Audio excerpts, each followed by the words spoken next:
তোমাদের একটা কথা বলি, শোনো। ঈগল এখন সবজি চাষ করছে। হ্যাঁ, ঈগল এখন ভালো হয়ে গেছে, পাখিদের খায় না।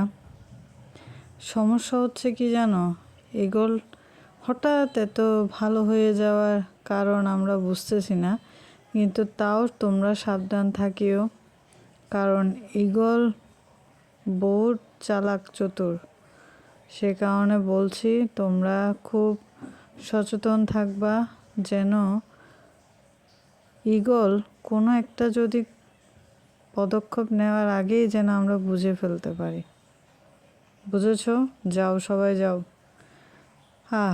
ভালা তো হইতে দিলই না, সবজি বাগান করতেছি, আমার নামে মিটিং করে।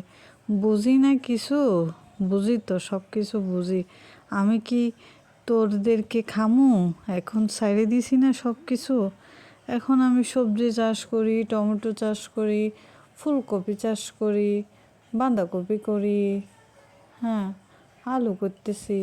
আমার সময় নাই, আমার জমিতে আমি এগুলো করতেছি। আমি এগুলো বেচে সুন্দর করে বাজার থেকে আমি জিনিসপত্র কিনে এনে খামো। তোদেরকে আর ফিরি ফিরি খামো না, কিনে এনে খামো। কাজ করুম, কাজ করে চলো। দরকার নাই আর কাউরে কবুতর টবুতর মারার।